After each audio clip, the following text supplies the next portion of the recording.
when I met Jesus Christ. He was almost 10 years old, and he was helping his mother push a trolley full of all they owned. And because they couldn't find an inn they could get in, they were heading to the city and leaving Bethlehem. Couldn't you perform a miracle? I'm out of them, he said. I tried turning nothing into warmth, but it just made my mother cry. It just made my mother cry. Mary Magdalene has become a man, and tonight he's old, and she has been riding my tram. Now it's late and she's trying to sleep beneath a poster for a bank. Your dreams are important to us as it bathes her face in gold. Come give us your natural gifts. We make wealth from toil. Come pretend for history's page that we're advancing Australia fair. Let's pretend that we're all advancing Australia fair.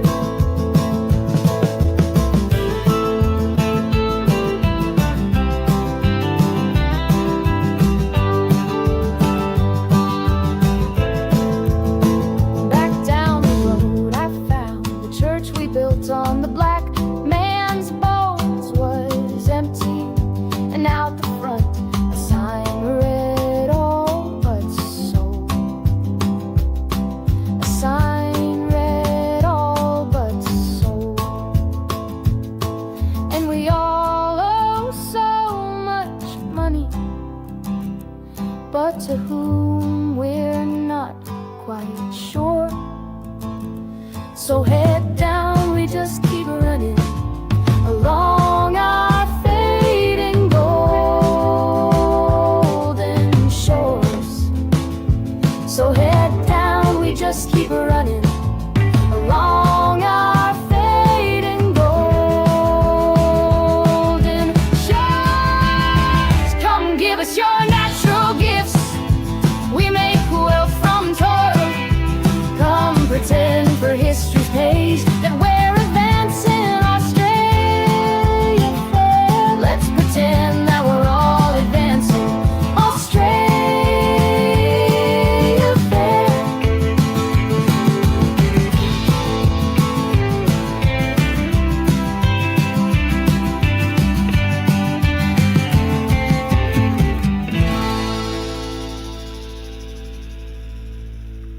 Here we go, bringing in the John.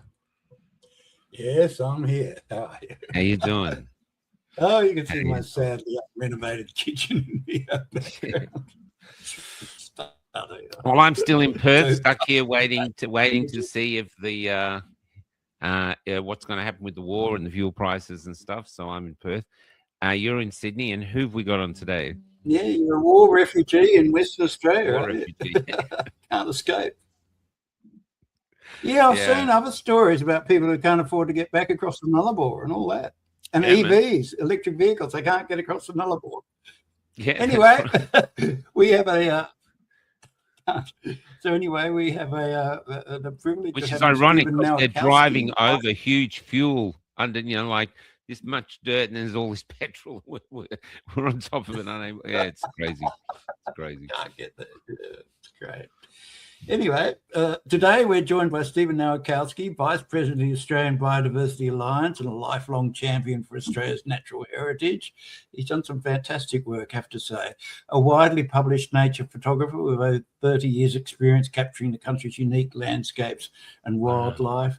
Steven brings both artistic vision and deep on-the-ground knowledge to the conservation movement. Raised in far north Queensland, Steven immersed himself in the rainforests and ecosystems of the Atherton Tablelands. And there's no one better in Australia, really, been subject to two, which has made even more billions for the billionaire class and nothing much for us. A former Greens candidate, his first-hand observations eventually led him to question environmental policies that risk sacrificing high-value diversity regions for large-scale renewable energy projects. He was co-founder of Rainforest Reserves Australia, which you can look up online. Steven has been instrumental in efforts to protect remnant forest and endangered species, and he's created powerful mapping tools, including the National Truth Map, which shows you what's really going on. Governments lie, and this government lies absolutely, of course, and the Australian Renewable Energy Map, which reveals the scale and cumulative impact of proposed industrial scale developments across the nation. So there we have it. Welcome, Steven. Here we go. Oh, thanks, John. Thanks, Michael. Thanks for having me. Nice to meet you. Yeah. That was a big intro. I don't know about all that, but anyway. Yeah. You deserve it, mate. You know, you're right there. It's just insane. You look at these beautiful rainforests and there's all these bulldozers bulldozing the tops of them. Can you just talk about how vivid it is, how insane it is? They used to shut down projects for a golden bell frog nobody had ever even heard of, and now they're just bulldozing entire rainforests. Yeah, look, it's crazy times, absolutely crazy. And I never thought I'd be in this place in history where we're watching the sacrificial destruction of forests, particularly here in North Queensland, because our wind resources are at the tops of all the mountains, you see, and they're the places that have escaped industrialisation, urbanisation. They've never been cleared for cattle because it's such rugged terrain, particularly to try to muster cattle. So these are places that are remnant, and we're now destroying these places in the name of green energy. I never thought I'd ever see this in my lifetime. Where the irony of that? It seems the irony destroying is the forest for green energy. I mean, yeah, how 1984 can you get? You know, I know, and it's also particularly incredibly interesting because you've got the ecologists and the scientists and all the climate change advocates saying that we need to keep our forests to contain biodiversity and retain biodiversity for the backstop, as a backstop to runaway climate change. Yet we're destroying the very forests that they're talking that we need to save, and they're turning a blind eye. And what I'm seeing is, as soon as you start pushing back against renewables, you're just branded as a coal lover, climate change denier. And they can't see past the fact that we're actually destroying the name of green energy. It's crazy times, absolutely crazy. Yeah. That seems to go across everything at the moment because there's no debate. It doesn't seem to be just healthy debate where we can talk these things out. It's like what you say; they just call you names. If you question anything, yeah, that's right. There's name calling and you're vilified. Which is. Yeah, it's there's over here in Perth. They've put a big fishing ban in place for I think it's they've got a name for the fish that swim on the bottom, and but one of our other podcasters has said this whole area they've banned for fishing to protect the fish. If you look at the map of where they're going to put the wind turbines in the ocean, it's exactly in the same place. So they're banning the fishermen. But they're going to put in these incredible, huge turbines out in the ocean, dragging down into the ocean base to build these. It's mental. It's insane. No, it's absolutely insane. Can we put up some of these pictures, Michael, that show what we're talking about? You send some through. Yeah. You keep chatting. I'll get them down. I'll send it through again. I'll just send them through again, and we can put up so that anyone can see what we're actually talking about. These are really, these forests are millions of years old and really rare in terms of world rainforest. Can you talk about the rainforests themselves, Steven? They're just like destroyed? Yeah, well, it sort of started off. I'm a member of Rainforest Reserves Australia, and we've been very happy just plodding along, running a rainforest nursery. We propagate plants to revegetate degraded landscapes. And then we also run the cassowary rehabilitation centre. So the cassowary is the really big bird that's found in the rainforest here. And these birds get struck by vehicles or attacked by dogs, or they're very human within urban areas. So we remove the birds, put them into our facility, and repatriate the birds and then release them back into the wild. And that's what we do. And re-veg projects, so like I said, revegetate degraded landscapes, riparian zones along creek banks. And so that's what we do. And then all of a sudden, this whole renewable energy juggernaut has come in, and there's wind farms now going through all the high elevation ranges, destroying the tops of these mountains. And it takes us about 5 years to plant out, say, 6 hectares of rainforest. Yet in one project alone, this one here, which is the picture of Wollerman Falls, if you can imagine just on that horizon line, there's going to be 68 wind towers as high as the waterfall. And that's an Andrew Forrest project, Wind Lab. Okay, so Andrew, people might know him as Twiggy Forrest.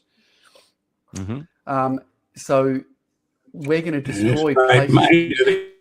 Government, yes. We're going to destroy places of immense scenic beauty, but also places of high biodiversity, to try to save the climate. Now, the problem with putting wind towers in a location like this is that there's actually 12 endangered species under the national legislation.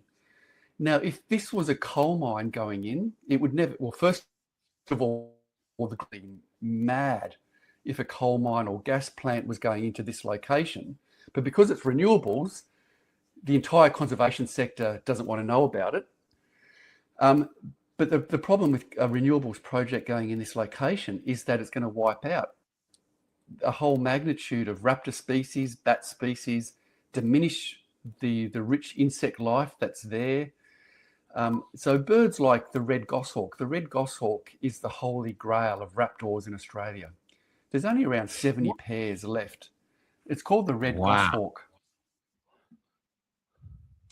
Now, bauxite mines in Cape York have been stopped because of the red goshawk. Yet there was 3 found on that particular site above the waterfall there. There was 3, and it still got approved. And this is the thing. So we hear so much about coal mines and gas and all manner of other different projects being stopped and delayed, and legal challenges against them because there's one frog or one bat species. That project there was going to impact 12 endangered species, yet nothing from the conservation sector because it's a green energy project. And this is what we're finding across Queensland. There's many beautiful mountain ranges, just like the one that you just saw on the screen there, being I'm just bringing up another image where you can see the turbine against it. So the turbines, the tallest. Yeah, so that's an animation that we did. It's insane. Yeah. Oh, It's insane. I worked as a reporter for years on this, and all sorts of things were being blocked for, minimal reasons. They just tried to stop the whole salmon industry in Tasmania for a skate, which is a rather ugly-looking bottom-dwelling fish. It's insane. Yeah. Well, the funny thing is, you look at Tasmania. So like you said in the intro, I've been doing a fair bit of mapping. So I've got a background in mapping. I've got an associate diploma in cartography, which is map making. And I used to work for the Cairns Port Authority and the Port of Brisbane. And that's where I sort of cut my teeth with mapping. And this whole journey has really started through the mapping exercise that I've done. And since then, volunteers have come in and helped, which has been fantastic. But it's the mapping that has sort of driven this campaign, because this is a $1 trillion industry, $1 billion in capital lined up wanting to push this infrastructure down our throat. So there's so much capital being pushed into this industry. The conservation sector is turned a blind eye. And that money is a lot of it. Sorry. Yeah. Sorry, John. So a lot of that money is like Bill Gates and his ilk, isn't it? That sort of money. It's international money. It's not Australian. Yeah, it's all international. So there's companies money. like Neoen, French, or it's either taxpayer money or corporate. Yeah, that's right. Yeah, so it's a lot of capital coming in from offshore, but it's all being underwritten by subsidies. So no renewable project can stand on its own 2 feet. There's no money in it, and no money on the whims of the weather. There's no guaranteed return. So you can't say that the capacity factor. When I say capacity factor, it's the average generating power of a wind farm. So here in Queensland, the average capacity factor of a typical wind farm is about 25%. So a wind farm will only run at 25% of its capacity over the duration of its lifetime. So a bank can't but lend money to a developer for a wind farm when they really don't know what the capacity factors are for each wind farm, because each wind farm is different in terms of its topography and location. So what they need to do is lock in subsidies from the taxpayer to make it viable. And that's why there's things like the Capacity Investment Scheme. People might have heard of the Capacity Investment Scheme, the CIS, and that is a federal government underwrite subsidy to underwrite these projects. So the government's, and this project here with that image of Solomon Falls, there's going to be 68 wind towers in the background. That's an Andrew Forrest project, and he's actually been granted Capacity Investment Scheme funding and a subsidy to that project. Now, we don't know what the Capacity Investment Scheme amount is, and we know that the federal opposition has been trying to find out what that subsidy is that's being divvied out to all these, very rich billionaires and multinationals. But because they're commercial in confidence, we don't know what that subsidy is. Now, it could be $1 billion, $5 billion, $10 billion, $100 billion a year. We don't know, and we won't know until there's a change of federal government, and they look at the books, and then they can announce what that figure is. But at this point, if you trust them to do that, well, we've got to trust them to do that. Yeah, that's right. Yeah. I interviewed a girl called Alex Nicol. No, it's been just as cool. I interviewed a woman called Alex Nicol about 2 years ago in Fremantle when I was going around on a trip.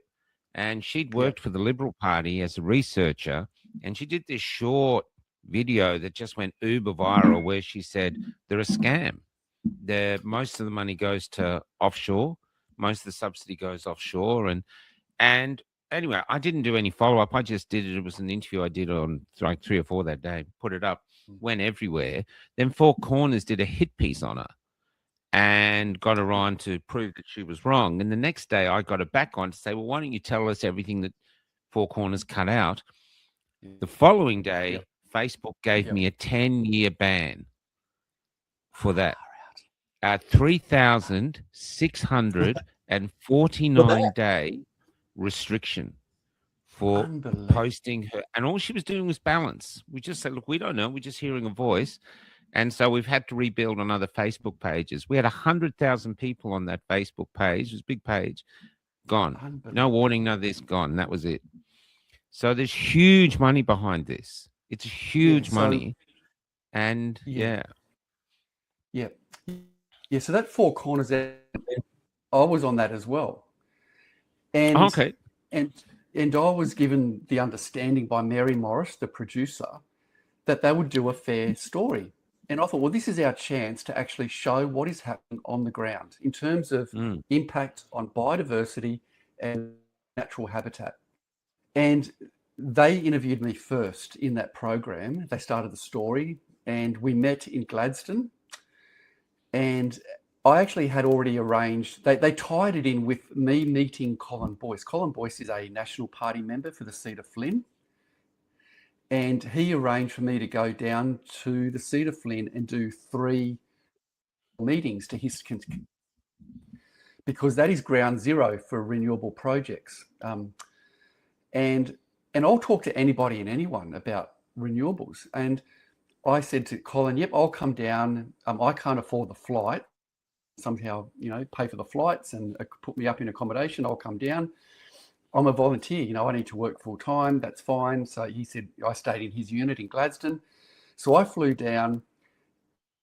Four Corners rendezvoused with us in Gladstone, and it was a complete hit piece. They did it to try to discredit everything I say because I'm just a National Party hack. What are you doing with Colin Boyce? Why are you here with the National Party? Who's paying you? And it really rattled me, and it was a complete disaster. And they were going to do a hit piece on me, and they had no interest. They'd already written the narrative arc of that Four Corners episode. They already knew who they were going to interview, and that you can see that they're going to interview us, take the piss out of us all, and then do a hit job and say that we're all nut jobs. Yeah, and that's how it was going to. And I could see the writing on the wall. Colin Boyce pulled the pin. He could see that he was going to get taken to pieces. He said he actually told them to get lost and refused an interview with them. And then they flew out of Gladstone. And then in that because they had 4 weeks to do the filming, and then in that 4 weeks, we actually stopped the Sholumbin wind farm up here in North Queensland.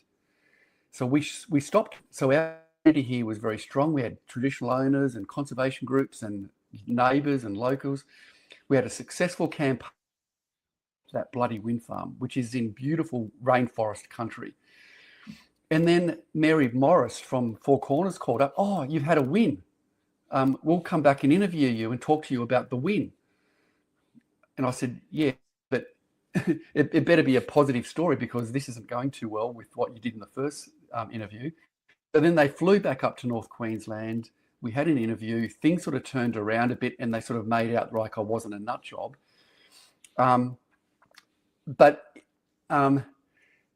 what I showed them was all the mapping work that we'd done, that I had done. So I showed them the 3D animation work, the spatial footprints. Mary Morris and Angus Grigg, the reporter, they saw the mapping and said, shit, this is amazing. Can we run with this? Can we have exclusive use of all the mapping? And we'll show the mapping. And I said, fantastic. At last, someone in the media wants to show the mapping, because this is what this whole story is about. It's about spatial footprint, where all the transmission lines are going, all the communities that are being impacted. We've got 31,000 wind towers proposed for Australia. Australians in the cities need to see this. And so I said, yep, you've got exclusive use. Anyway, they went down to the studio in Sydney, and I got a text message from Mary Morris saying, we're going to cut out all the mapping time. I said, you bugger. Yep. So they had the opportunity to show Australians why regional Australians are pushing back against renewables, and they decided, conscious decision, not to show all the mapping and the spatial footprint mapping and the scale of the transition that is required to do this whole net zero stuff. And it was a complete hit job, completely crazy. And like you were saying, Michael, again, hit job number 2. Yeah. So I'm wondering if we could put up any more of those images of the, I just sent you some images with, you could see where they're all being bulldozed at the top. And I'll just read this. There was this great article by Greg Roberts, who I used to work with, on the Sydney Morning Herald years back. And he's just written quite extensively about this. You can never trust the motives of the Australian either, because, anything to upset the Labor Party, but in this context, they're exactly right. So, Greg Roberts, do you mind if I just read this out now? That's fine. Yeah. How are we going, Michael? Yeah, I'm getting the photos now. You go ahead. Right, I go ahead. Yep. Okay. So this is Greg. It was biodiversity thrown under the bus. The inexorable rollout of colossal green energy projects to meet targets for net zero is killing native animals. And he writes, this is in the Australian newspaper, The sun rises over green grey woodland, enveloping the biggest wind farm in the Southern Hemisphere and Australia on the western slopes of the Great Dividing Range in southern Queensland.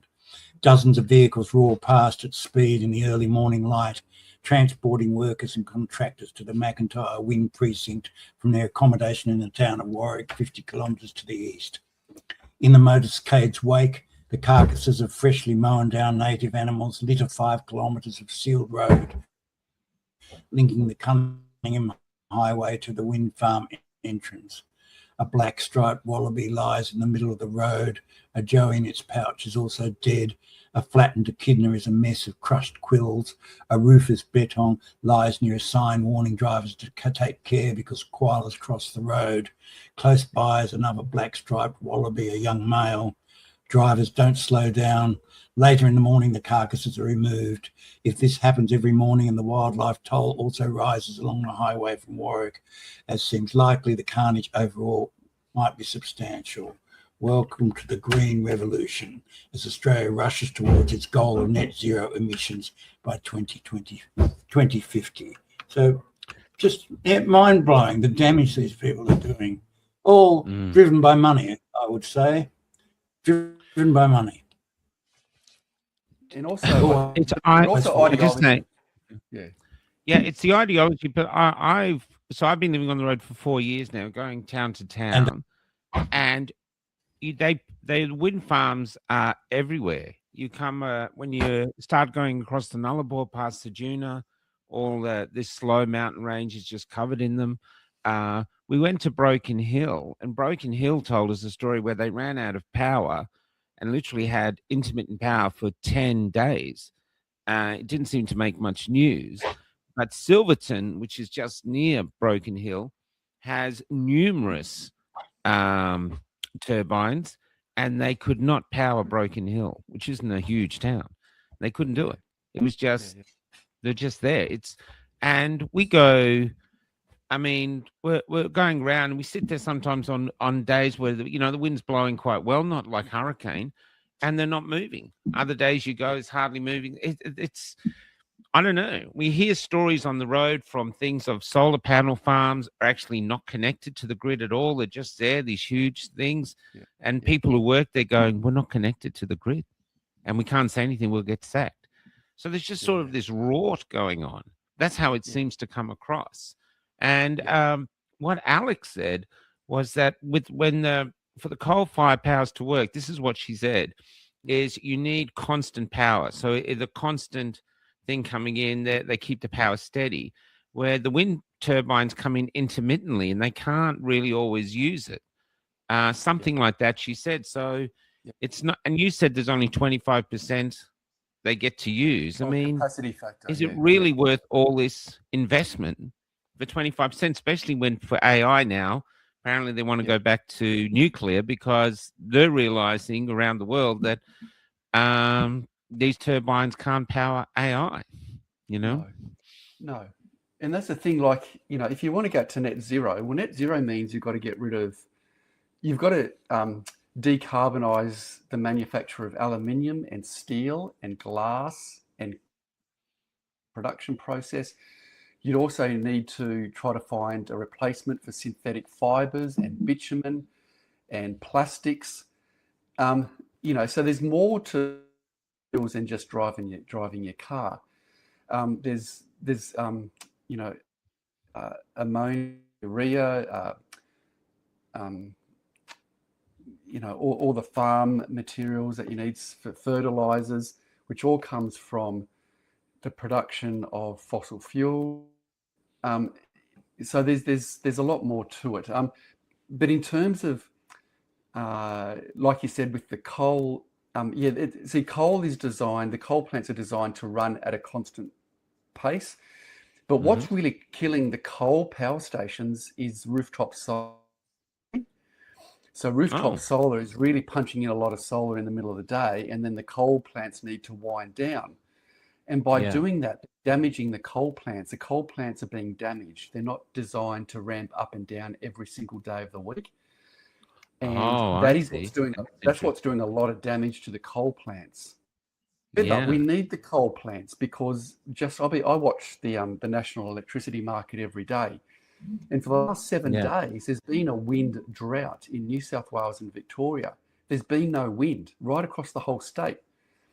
Wow. So thank goodness for coal right up to keep the lights on in those two states.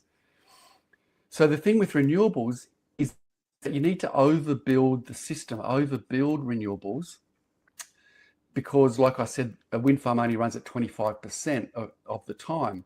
So you need to overbuild, so there's enough energy coming from somewhere to keep the lights on.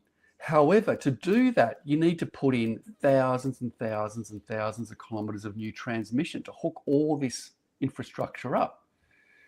And you have to remember 43% of your electricity bill is distribution, power line expenses. So we need, and then also you need to store that energy. So if we were to close the coal plants, we need to generate an abundant and an oversupply of renewable energy like solar and wind, store all that energy into batteries, and then discharge those batteries when we need it. But these batteries only run for half an hour to 2 hours. So you need to overbuild the battery capacity as well. Hence why we have pumped hydro. And then you look at Snowy Hydro 2.0, that started off at $2 billion. I think the latest cost now is 20 billion, and it will most likely blow out to 40 billion. But again, that can only last a day or 2 days of generation. So there's people in the energy sector that is saying that we should really just abandon Snowy Hydro 2.0, just walk away, count our losses, cut the losses and walk away, and then put that money into other energy generation, whether it be into refurbishing coal and gas or nuclear or whatever. And that would be a better bang for your buck than pumping money into Snowy Hydro, because Snowy Hydro costs $20 to $40 billion to build. Then the cost of that energy is completely, it's very expensive energy. It will never, ever pay for itself. You know what I mean? Yeah. Yeah. Do you think there's more people willing to hear That was now? a Malcolm Turnbull. Do you think there's more people willing to hear now because of the fuel Malcolm Turnbull's prices? signature tune, wasn't it? Yeah, that's right. Malcolm Turnbull, yeah. I don't know if you can hear me. I was just wondering, do you think people are more willing to hear now because the fuel crisis is staggering them? I mean, you talk to Uber drivers, they're looking to quit because all their profit is gone with the fuel, you know? So there's, and people now, like we had this place we're staying, a meter reader came up, he's starting to talk to us. He's going, him and his wife are working and they're struggling. They can't afford anything. They've got no money for any luxuries. They're just basically on the breadline with both working and a child. They can't afford another child because they're renting. The rent's $1,300. And it just, and so now I think people are realizing, why are we so broke? Because we're sitting on all this mineral wealth, and we were told that these turbines were going to reduce our power bills, and people's power bills are going through the roof. And what's coming out is we're being rorted. That's what people think. So do you think there's, even though ABC does hit pieces on you, do you think the public is now willing to listen? I think so. We've still got a big problem with the media, the left media. So the ABC, the Guardian, the Financial Review, they still write, even today in the ABC, front page news, breaking news on the ABC, that if we all go to EVs, we're going to save the planet, save the world. The problem is, if we all go to EVs, the electricity system, you can't do it. It will collapse. You can't run. If we were to move all our internal combustion engine cars, our trucks, and all of our buses and the entire transport fleet, which would equate to millions and millions and millions of vehicles, the electricity system will just collapse within a day. But I think what we really need to hammer home is that it's just not transportation. It's all those other things that fossil fuels provide to us, such as our clothing, our carpets, the plastics in our EV cars. the rubber tires, Mobile phones. everything is based. Even the manufacture of solar panels, you need industrial heat to do that. You can only do it with coal and gas. So even to produce solar panels and then to dig up all the minerals, all the critical minerals, you've got to dig up the copper, the lithium, the cobalt, the graphite, all of that stuff that you need to dig up out of the earth requires diesel machine, diesel transportation, heat processing to refine the product. All of that is fossil fuel. So I think Australians, the smart Australians, are thinking, okay, this isn't just fuel for cars. This is the entire entire system.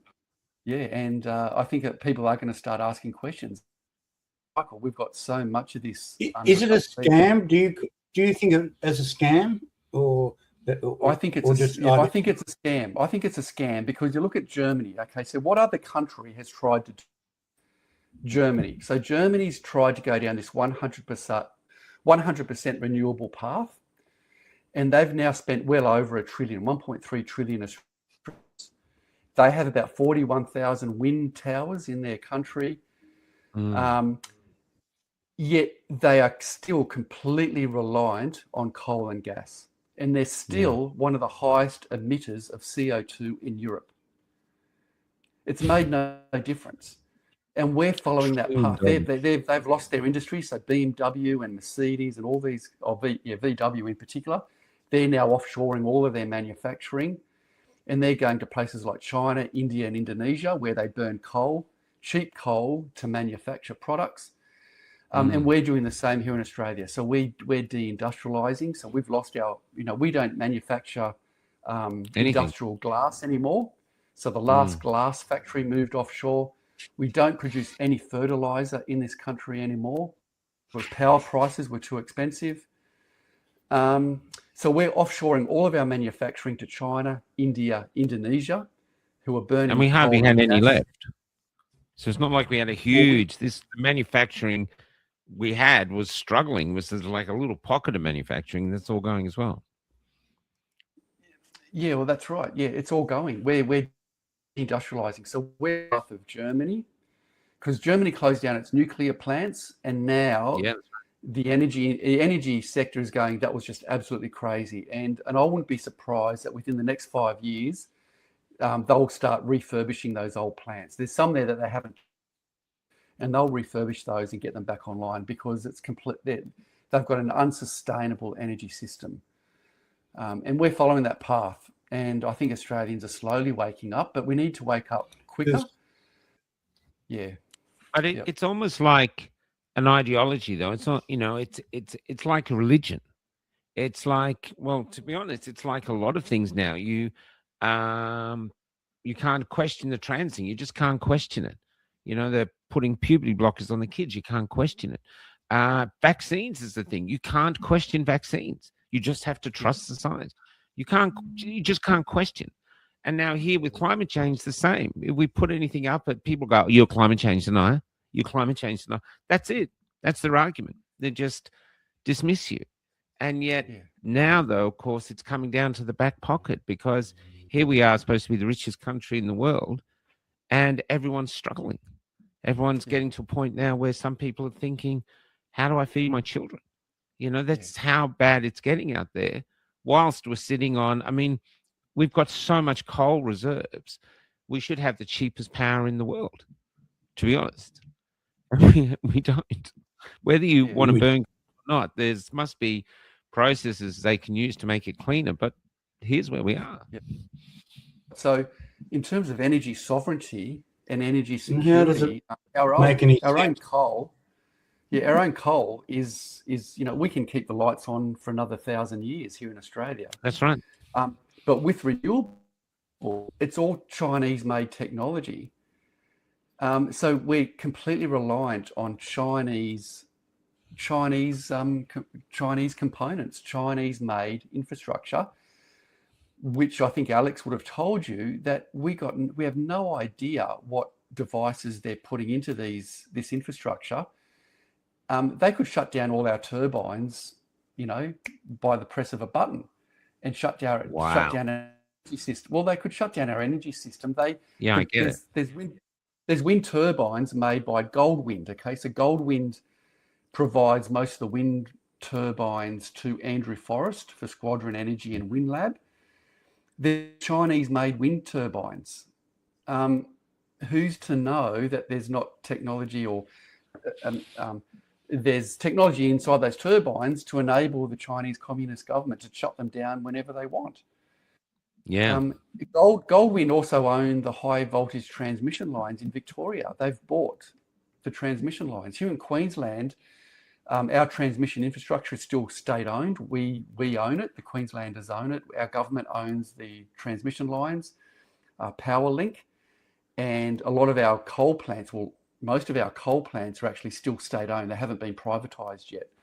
So we still own our infrastructure, our energy generation infrastructure and transmission. What's the situation in New South Wales? I think the Chinese privatised. actually own the We're electrical privatised, infrastructure here. It's all Yeah. privatised. It's all basically I owned don't by the know. Chinese. I know in Victoria. So the The So the Chinese own a claim- lot of the transmission. So the claim that if we decided to go to war against them on America's side, that China could just shut down the entire Australian electricity grid is pretty accurate. Is that true? I'd say, so. Yeah. Potential. Well, Why well, wouldn't it's you? a Well, huge let's do it the other way. Why wouldn't you do that? Why wouldn't you do that? You know, just strategically, why wouldn't you do it? Just as a backup, even if you never use it, you just got it there. If Australia caused you too many trouble, you just switch off the lights. You know? Yeah. Well, the extraordinary. Goldwind company has ties to the Chinese Communist Party. As I understand. Yeah, so It's yeah. So we've sold a lot of our health system to the Chinese, a lot of our energy system to the Chinese. The local private hospital here is owned by the Chinese. You know, on and on it goes. Yep. It's unbelievable. I used to But if work we- with this if we- guy, Nick Cater, who's one of Australia's Oh, yeah. leading energy experts, and I just thought I'd give you a few parts of from a piece he put up today, I think it was, and he's been right on this absolute insanity of the because he publishes in the Australian and he's on the conservative side, he's just routinely dismissed as a climate skeptic or just ignored, really. But anyway, this is what he just wrote. It just went up today, as far as I know. Anthony Albanese and Chris Bowen arrived in government 4 years ago, convinced that achieving artificial emissions targets was simply a matter of political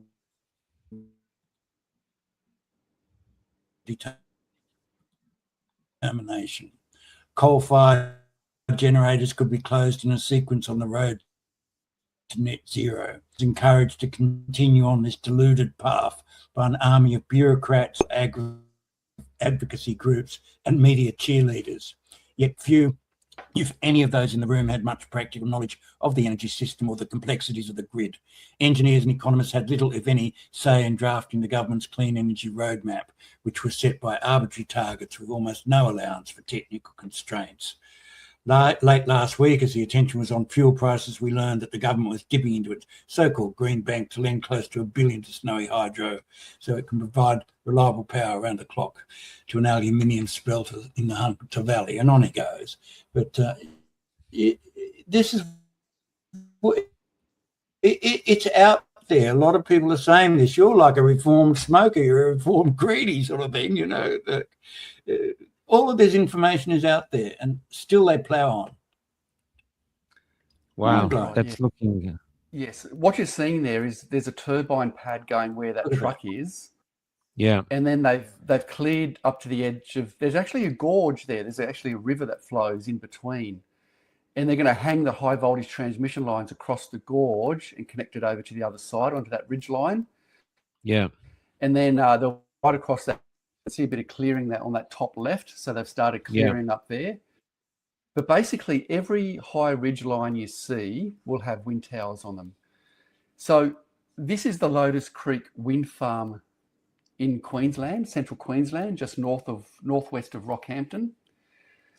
That was kicked off by Eperon, a company called Eperon. That was an Australian company. Then they sold it to Arc Energy, owned by Korea Zinc. They then sold it to Vestas, the Scandinavian company, the project. And then Vestas sold it then to Copenhagen Infrastructure Partners.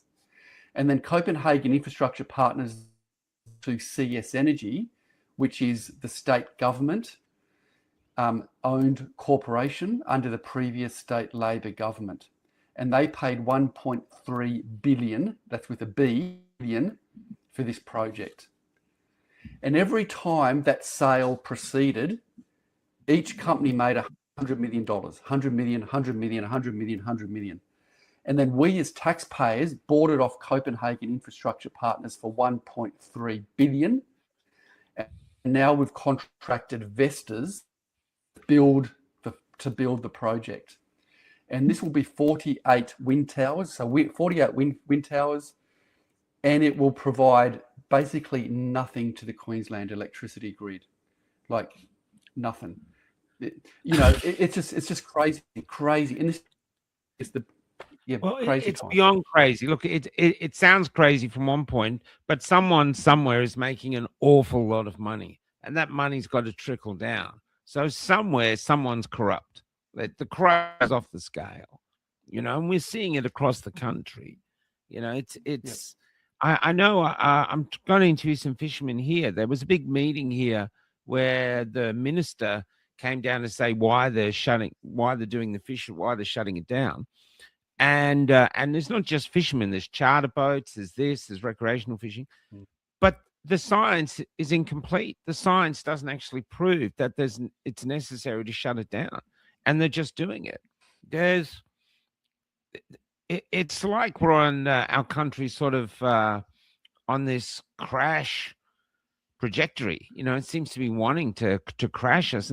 And like what you're coming across, you're not coming across as crazy, you're just coming across as balanced conservatives saying, look, the figures don't make sense.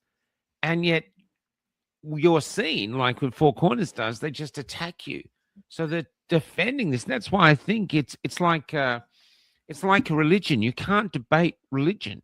When you say, no offense, if the Jehovah's turn up at the door, there's no point having a debate with them. They're not going to change. They believe what they believe. Fair enough. But this is where we are now. There's just no listening.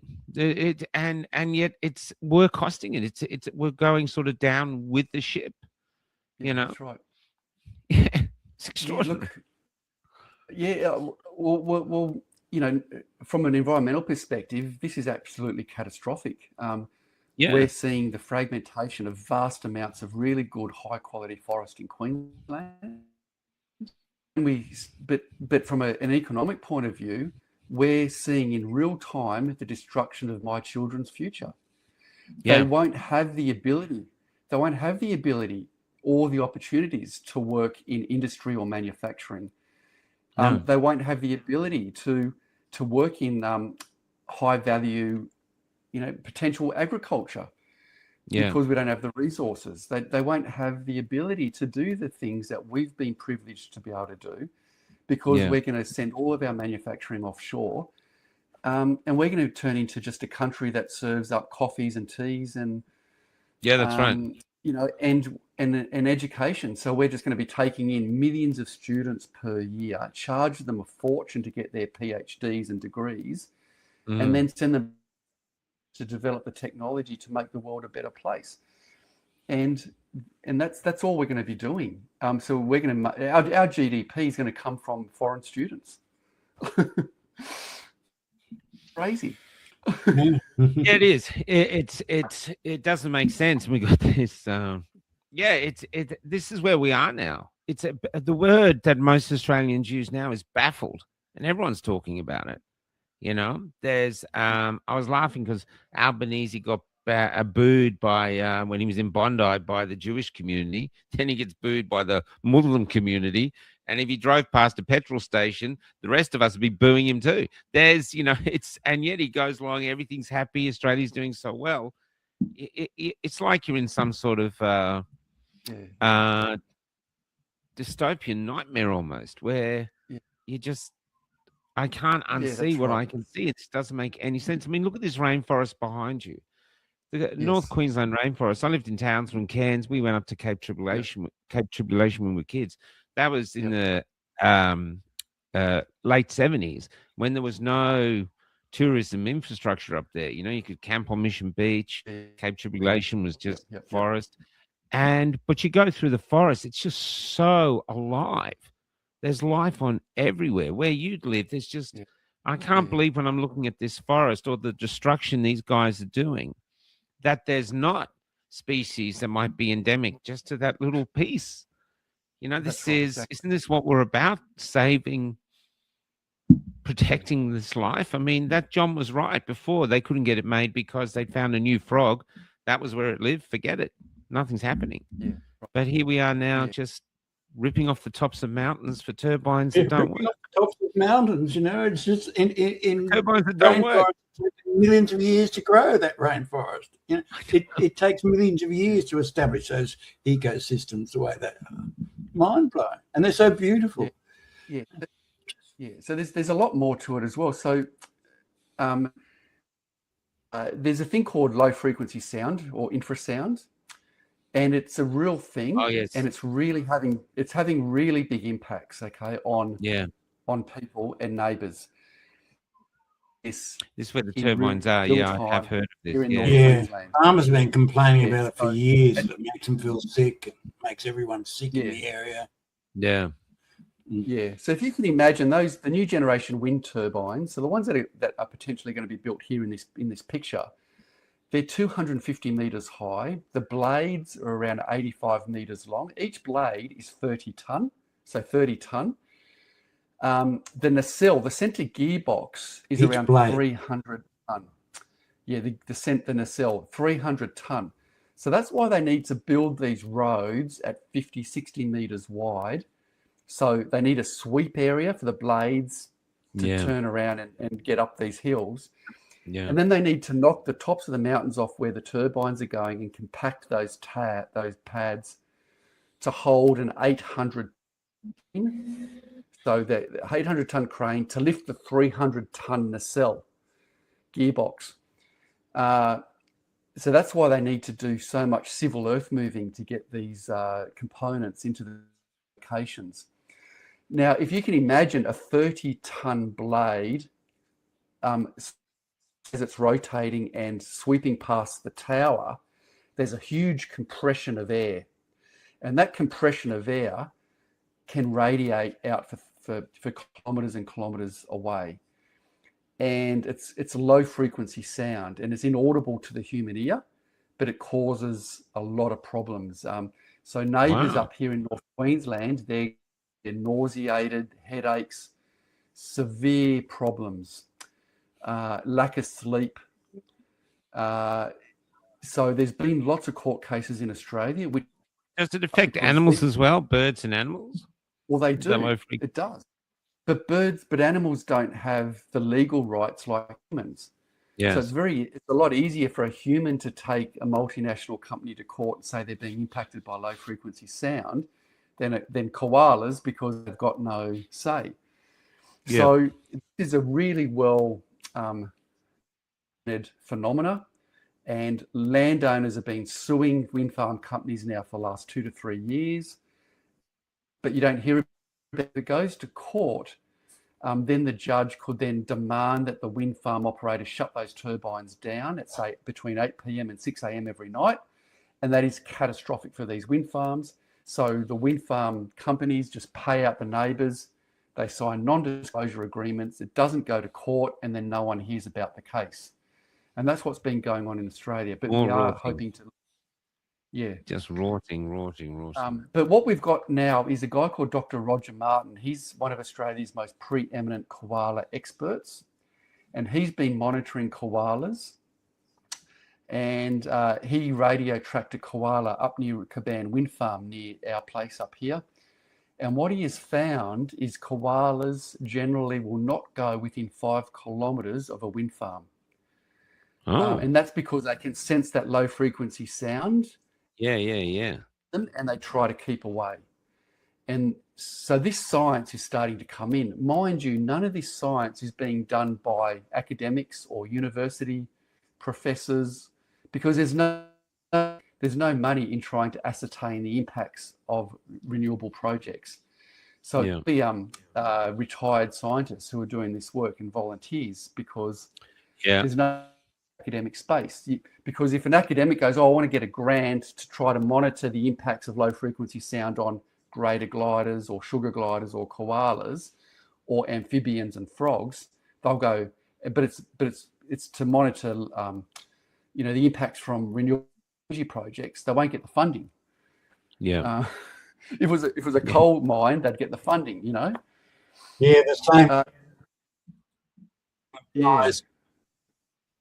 The same applies across a whole range of subjects. I'm very astute at manufacturing public narratives by funding one side of an argument, be it transgender. There is zero funding for some poor young thing who decides that losing parts of their anatomy was the worst mistake they ever made. There is zero funding to follow up those people, and a million funds to show how brave these identity warriors are. So it's just the same. There's no funding. There's billions, literally billions of dollars, billions upon billions of dollars for women's advocacy groups, and zero for fathers' advocacy groups. So you've created an entire myth, if you like, of the noble single mother, and nothing for the endless suicides of separated heartbroken dads. So propaganda wing the ABC just manufacture these public narratives. It just goes on and on and on and on. Look, I wanted to ask you why all these great green groups that my generation just grew up with, this noble environmentalism. We all thought it was the Daintree forest, was probably the classic example in Australia. What was that, 50 years ago in Tasmania? Beautiful, the Daintree forest that was protected. And they were all seen as heroic. So why are none of them speaking up about this absolute travesty, this vandalism that's happening in some of the most precious parts of Australia, not to mention devastating some of the best farmland we've got? So anyway, what's your answer? Why isn't anyone speaking up? It's twofold. I think it's threefold. I think there's 3 points. The first one is it's pure ideology that it's twofold. It's pure ideology that we need to build this stuff because it's going to save our children's future, regardless of the costs and the impacts on the ground. We just need to do it. The ideology is so far ingrained in these people that it's a religion, and we need to build this technology because it's going to save life on Earth. And 0.04% of the atmosphere is carbon dioxide. 0.04%. That's right. This is why you're sacrificing entire modern societies. It's insane. Yeah. And when it comes to CO2, you look at what CO2 is coming out of Indonesia, India, and China, and they're just going like that. So we can, the coal plants that are starting up in China per week, one a week basically. So it negates anything we're trying to do. So I'll tell you another thing too. So just backtracking, our carbon emissions have really only gone down 2%. So they've gone down 2% since 2005 with 2%. All of the 2% through the technology that we've introduced. So rooftop solar, wind farms, utility solar, it's gone down 2%. But what the government is saying is that, no, our emissions have gone down 16%, because the other 14% is through land use change. Land use change is a clever accounting trickery way of saying that we're sequestering carbon out of forests that were going to be cleared, but we're not going to clear them. So therefore, we're actually carbon. So the government will say that we've reduced emissions by 16%, but only 2% through technology, 14% through carbon abatement by leaving forests in the ground. That's how crazy it is. It's insane. Every time you try to look at this stuff, it's disbelief.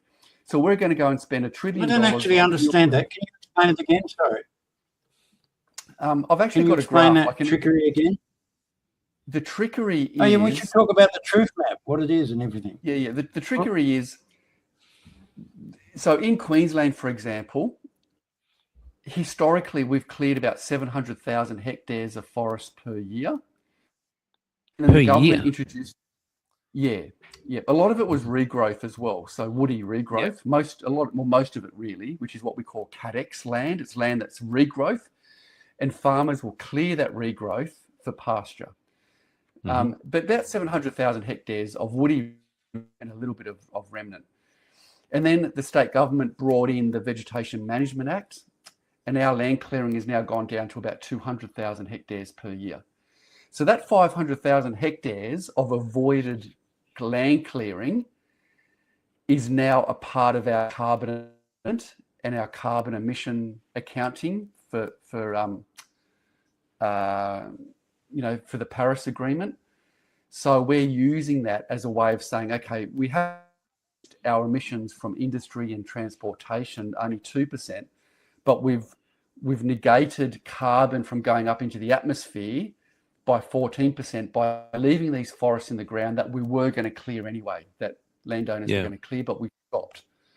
So we've stopped the land clearing. We've stopped all those carbon emissions from going into the atmosphere. Therefore, we're back. We're actually back into the negative territory. And it's actually started with John Howard in the Kyoto Protocol. So when we first signed up to this agreement, the carbon reduction agreements in the UN and the Paris Accord and all that, Kyoto by John Howard. And John Howard went to that summit saying, we're not going to reduce any emissions at all. We're going to keep emissions going as is. We're going to keep burning coal and gas. However, we're going to try to stop land clearing, which was when Premier Beattie was in power about 15 years ago, introduced the Vegetation Management Act, and then we used that clever trickery to prove that we could reduce our emissions by keeping trees in the ground. There was less emissions going into the atmosphere by burning timber. And that's how it all sort of started. And it's just been playing out since then. Yeah. What's your views on climate change yourself? What's your actual view? Because it all started with Al Gore coming out. And I've got a joke that if you want to see what Al Gore saw that made him make this film, then go to where he saw it from, but you can't see the ocean rising because his oceanfront mansion is in the way. So it's basically, that's where it started from. And I was on board. And I remember my parents then saying, oh, look, they used to say an ice age was going to come and wipe us out. Now it's the opposite, and Margaret Thatcher was saying we've got to burn coal to heat the planet to stop us freezing. And now we're here. What is your view? Do you think any of it's real, or do you think, Matt, it's just the universe changing? I mean, to be honest, say that's the sun. We're like a needle prick here, not even a needle, end of a needle. So the sun gets hotter, we get hotter. The sun gets colder, we get colder. What are your actual views?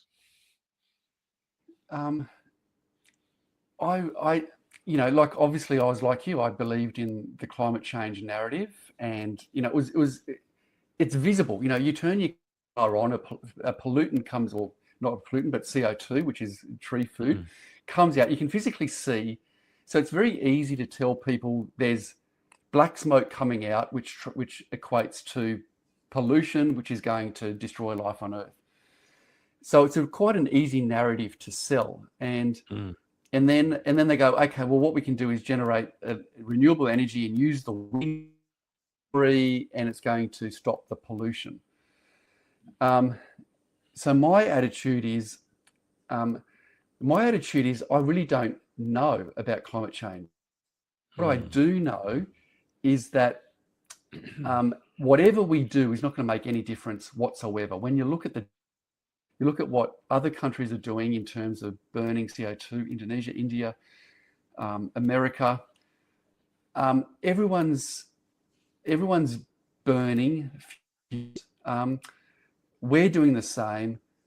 Whatever happens, we're not change anything. We're not going to change anything. So let's just do the best we can. I believe in efficiency. So I reckon, yes, the less we use and consume, the better. Try to work on efficiency and just keep going the way we are and use the resources we've got. And if there is a thing called climate change, well, then we should be resilient, because at the moment, what we're doing is we're making ourselves really not resilient to climate change if it does exist. So what we're doing is we're building an energy system that's based on the weather, which is more on really, and we're being and we're exporting all of our energy sovereignty and security to China. We should have all the energy sovereignty here in Australia to be resilient if a thing called climate change does exist.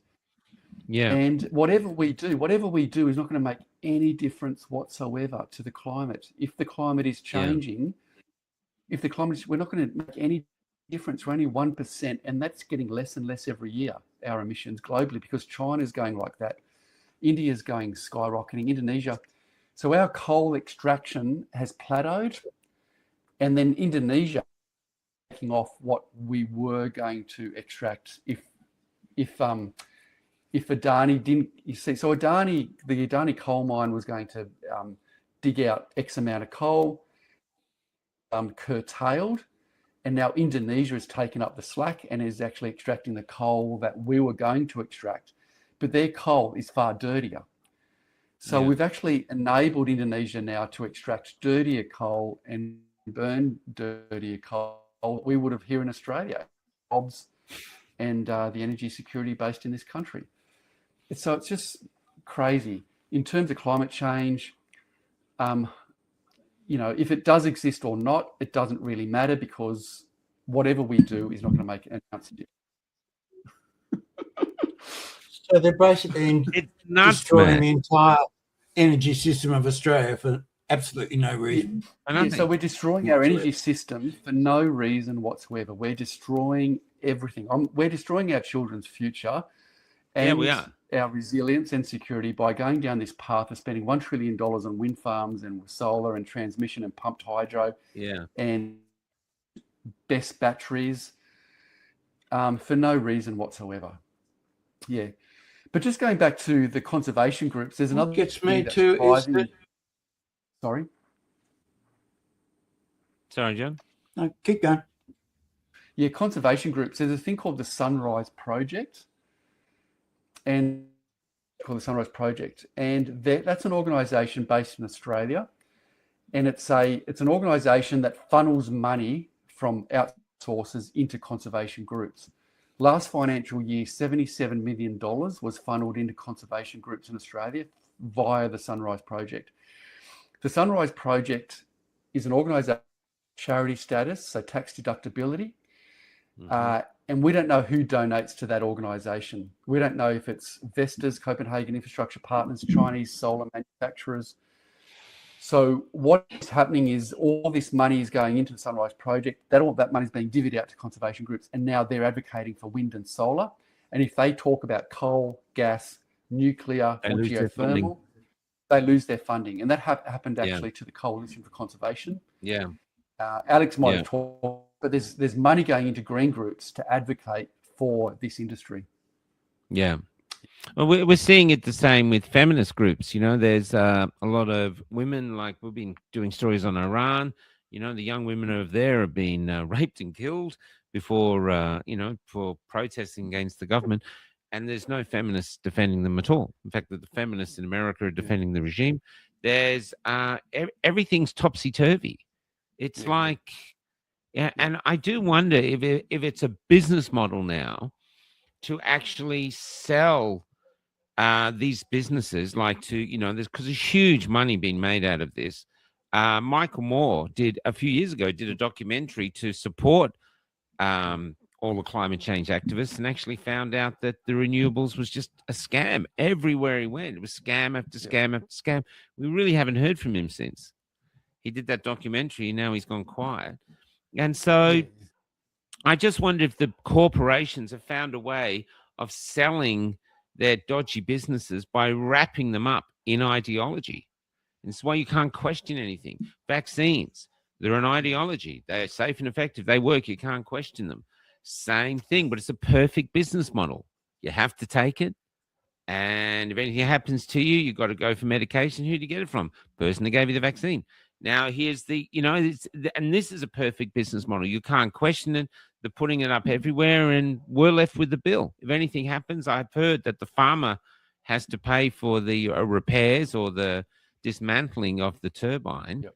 And while the corporation is overseas, is just getting the lion's share of the subsidy, which is our taxpayers' money. That's right. And so that was Alex's belief. So it's going with other things too. It's incredible how we've got here, and how common sense just doesn't seem to ring any alarm bells anywhere, because all you're speaking is pure common sense. That's all you're doing. This doesn't make sense. Why would we take a beautiful landscape like this beautiful forest, and put all these things on, all these turbines on there, maybe even a solar panel farm in there, maybe, and destroy all this beautiful forests for nothing, just so some corporation, someone can make a load of money, and our children get left with the bill. Yeah, and I totally agree. But it's actually scarier than that, because this federal government is trying to introduce a misinformation, disinformation bill. That's right. And that is to silence people like me and us. What we're doing right now could potentially be a criminal act. We could be. Yeah, that's correct. Could be, So by questioning government policy, because what we're doing is questioning government policy. I disagree with this government policy. It is wrong. Yeah. Yet, if is that the government dictates what is misinformation, disinformation, they can say, well, if you question climate change or the effectiveness of renewable energy, that is now disinformation, and that is a criminal act. And that is what the government is trying to do. And they held certain inquiries recently to try to make this happen. And they've tried twice already, and they'll introduce it again for this year to make what we are doing right now a criminal act. It's incredible, isn't it? Go to jail for just asking questions. That's the same with the Safety Commissioner, is apparently trying to ban, if anyone puts a picture of a rock, like a rock in the ocean, that, someone took a picture of it 100 years ago. Now they take a picture of it now, and the sea level is exactly the same. Karen gets them taken off. You're not allowed to post them. And that's it's seen as disinformation, even though, well, can't you actually explain why it hasn't risen? And then when you do get them up, I look at the people commenting, they're going, oh, there's many more factors why you can't see the sea level rise, but it's significantly rising. You just can't see it. So this isn't a good argument. You're going, well, it's a pretty good argument, because the rock's 100 years old and nothing's risen. We've even got there's a Professor Lyons, Graham Lyons, we had on. He's had him on a few times. And he goes to Kiribati to try see if he can teach people on Kiribati to grow certain food, because they're just dependent on imported food, to see what they can grow on the island. Now, Kiribati, when Al Gore came out, that should be so far underwater now that it's gone. But in fact, it's rising out of the ocean. The ocean level it's actually rising, and that's a fact. Yeah. But the facts doesn't matter anymore, because we're dealing with religion, That's right. So you're basically a heretic. In this religion thing, you are a heretic. Al Gore came to visit at one point. What's that? Sorry, John? Reported, I don't know, they wanted to big plane for some reason, and there's this giant 747 sitting on the tarmac humming away. He was in town, but they hadn't bothered to turn the thing off or anything to save electricity, and just thought that the hypocrisy of this giant plane flying around this bloke, and just leaving it idling on the runway while he was doing his meetings in town, soliciting yet more funds off the taxpayer or whatever.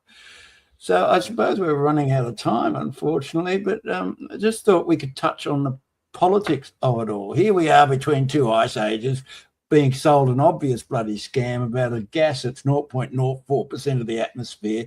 So what is the political grift in this? How is the politics playing? And with the rise of One Nation and so on and so forth, she's always been a climate skeptic. So how is it all playing politically? I don't know. I'm not an analyst, but I stand in the background watching what's going on.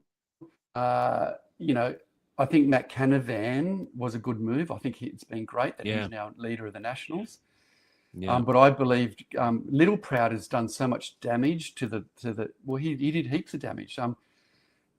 To the brand, basically. To the brand, the Nationals, to the brand, but also too, from what I understand, he was a very difficult person. He had a very. I've met him. He's actually very charming face to face. Yeah, I interviewed him last year sometime. And So I don't know. Look, I've heard that he's a difficult character to get on with. Like him, but he was nice. Sorry, I've got an internet lag going on. Sorry, Steve. Sorry. Yeah. So I think a fair bit of damage to the brand. Having Canavan there is a great thing. I think he'll really move the party forward. Yeah. However, it's too late. One Nation has taken advantage of basically risen in the place of the Liberals and Nationals. I don't know what the end game is, but they're going to have to really sort themselves out really quickly. And maybe they've got to form a coalition and join forces, because if they stay separated, well, that will mean Labor will be in power for the next 50 years. Yeah, that's correct. We need an effective opposition. We need to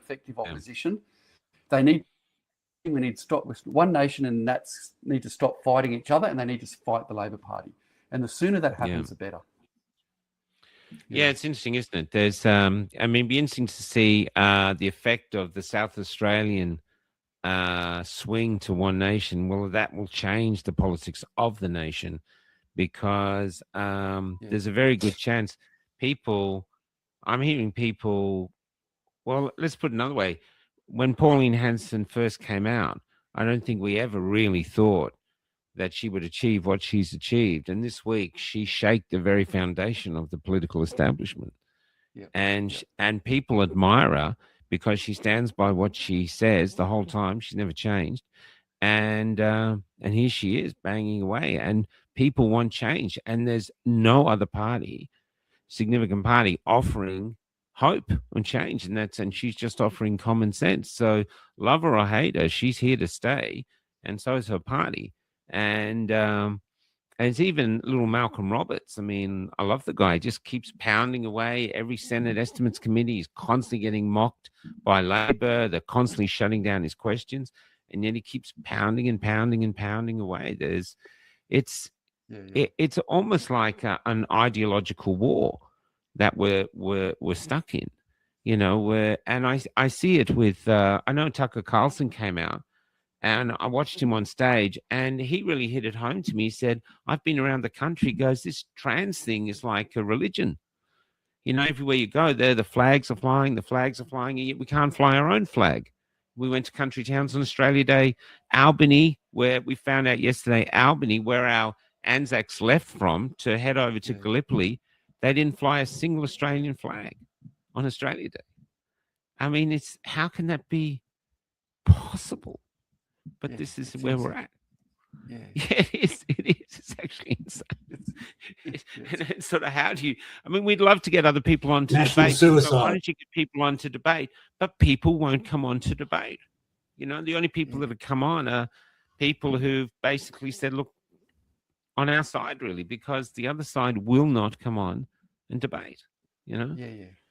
Think of COVID. Well. When on ABC did you see any professional get on and debate the lockdowns, debate the vaccine, debate the mandates, debate the mask, anything? There was no debate. And that's ABC supposed to be the national carrier, be balanced.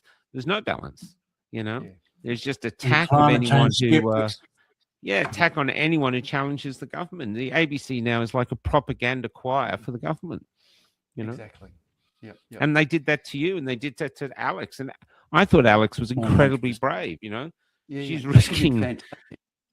Yeah. I might see if she's still around here in WA. I don't know where she's at the moment, but yeah, it was every time we've got her on, she's just been balanced and said a piece. And sometimes I worry for her safety, because a lot of people who challenge these big corporations suddenly seem to have a very short life expectancy. I hate to say it. You know, people getting on now going, I found out this, a whistleblower, and I just want to say I'm not suicidal. And the next day they're gone. We're not suicidal. I'm suicidal today. Yeah. The problem we've got is that it's another 2 years till the federal election. You know? All right. And we need people to maintain the rage for another 2 years, and it's very easy to get burnt out. Well, I think the rage can come up now economically. People can literally now, are working two jobs. They can't pay their bills. So the social contract under Labor is being torn up. Now, once there's nothing in it for the people, then suddenly I think you're going to see, like the RBA. I've heard people saying today the head of the RBA has raised the interest rates on people who are struggling. They've got the fuel prices, and yet she went out today and bought a $2 million holiday home, which is her fourth home. This is 1984. This is the pigs in charge of the farm. This animal farm. This is the pigs in charge of the farm and letting the animals screw. So I actually think it's possible that things could change. I think the poverty will be the thing that stokes the rage. People will be sick of them. And so Labor could actually vanish forever. You know? Yeah, I think you could be right. Street. I think you could be right. We've had the honour. Here's my little wind up after my intro. We had the honour of speaking with Steven Nowakowski. I hope I'm pronouncing that right, from the Australian Biodiversity Alliance. If you want to see more, go to Rainforest. Hang on, I'll get the exact thing. Rainforest Reserves.org.au. I'll put the links up in the show notes. But Steven, you know, we're independent podcasters. The last few months we reached 6 million a month, not with each show, but overall of what we do with rants and shares and stuff. Feel free to come on if you have any other things and sit down, because people want to hear these now. I know John wants to go now, but people actually want to hear these long conversations. I think Australians are finally waking up and going, how do we get here? What's happened? We're in a train crash. What happened? And the politicians saying everything's fine, and everyone's going, no, fuel is $3 a litre and it's below our feet. So people are willing now to realise that they've been shafted. So feel free. You've got our contacts through John and stuff. I'll send you our contacts through. Feel free. For sure. It's important conversations to have for our brethren. Well, that's right. And I think one thing we can really reassure ourselves on is the fact that electricity prices can never, ever, ever go down. That's right. Because renewables, there is no endpoint with renewables. To try to squeeze out fossil fuels out of the system is completely unachievable. So it means you've got to keep building. And that means more electricity, more infrastructure, more kit, more subsidies. So one thing is guaranteed is that electricity prices can never come down. And I think you're right, Michael. I think at the end of the day, consumers are going to hit rock bottom. They cannot keep surviving, paying these high electricity bills, fuel costs, interest rates. They're going to say enough is enough. And I think Pauline Hanson's time has come. There's no one else. Okay, I'm going to go out with a song. Thank you for coming on. Stay in touch, and we'll get this up soon. Take care. Yeah, thanks, Michael. Thanks, John. Thanks, John. See ya. Bye-bye.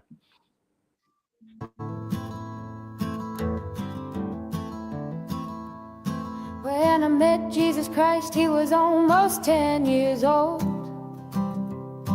and he was helping his mother push a trolley full of all they owned. And because they couldn't find an inn they could get in, they were heading to the city and leaving Bethlehem. Couldn't you perform a miracle? I'm out of the me said. I tried turning nothing into warmth, but it just made my mother cry. It just made my mother cry. Mary Magdalene has become a man, and tonight he's old, and she has been riding my tram. Now it's late and she's trying to sleep beneath a poster for a bank. Your dreams are important to us as it bathes her face in gold. Come give us your natural gifts. We make wealth from toil. Come pretend for history's page we're advancing Australia fair. Let's pretend that we're all advancing Australia fair.